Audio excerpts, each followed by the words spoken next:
Ada seseorang yang tidak pernah benar-benar menjadi milik kita, tapi namanya tetap tinggal di halaman paling indah dalam hidup dan mungkin mencintainya bukan tentang memilikinya, melainkan tentang ikhlas melihatnya bahagia. Sejak kita lahir, ada begitu banyak cerita yang Tuhan titipkan di bumi ini. Salah satunya adalah tentang hadirmu, tentang betapa Tuhan menciptakanmu dengan begitu layak, begitu indah, dan begitu istimewa. Karena itu, dari sekian banyak cerita yang ingin aku tamatkan, ada satu cerita yang rasanya tidak ingin benar-benar aku akhiri. Cerita tentang kamu, yaitu kamu April.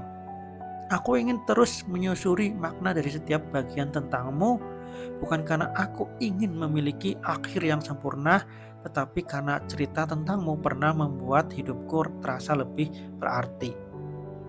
Mungkin cerita kita memang tidak pernah benar-benar dimulai. Yang ada selama ini hanyalah ceritaku dengan kamu yang selalu hadir di dalam cerita itu.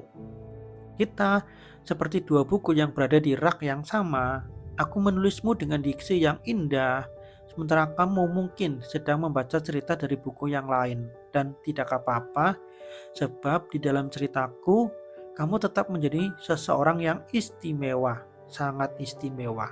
April, kalau boleh meminta satu hal, hanya iya, hanya ingin aku hanya ingin waktu berjalan sedikit lebih pelan, jangan melepas menua, jangan buru-buru mengakhiri semua hal indah yang pernah kita rasakan. Tetaplah menjadi April yang manis, April yang pernah aku rindukan, April yang namanya selalu punya tempat tersendiri dalam ingatanku.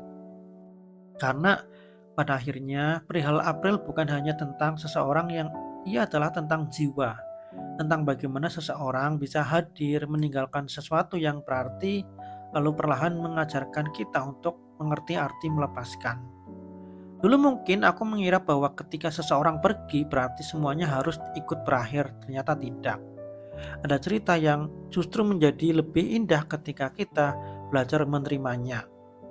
Aku tidak perlu lagi merasa tidak pantas berada di satu halaman denganmu, karena setiap orang punya halaman dan waktunya masing-masing. Dan kalau suatu hari cerita kita memang harus berada di satu arah, aku ingin mengingatkan sebagai sesuatu yang pernah indah, bukan sebagai sesuatu yang harus disesali. Kalau suatu saat kamu ingin kembali membuka buku itu, bacalah perlahan. Di sana mungkin kamu akan menemukan banyak hal yang tidak pernah sempat aku katakan. Ada rasa yang pernah begitu dalam, ada rindu yang pernah aku simpan, dan ada doa-doa baik yang diam-diam pernah aku titipkan untukmu.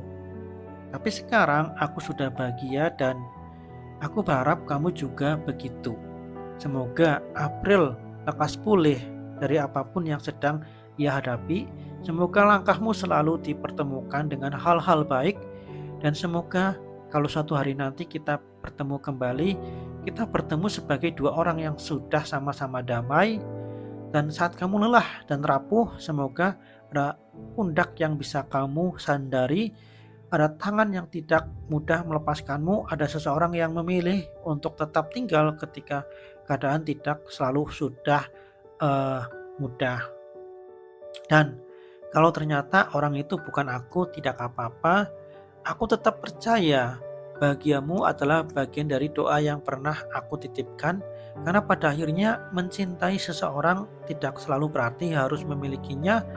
Kadang mencintai adalah tentang membiarkannya berjalan menuju kebahagiaannya, sementara kita juga belajar berjalan menuju bahagia kita sendiri. April, di cerita aku, kamu tetap istimewa dan mungkin memang seperti itulah seharusnya cerita itu berakhir.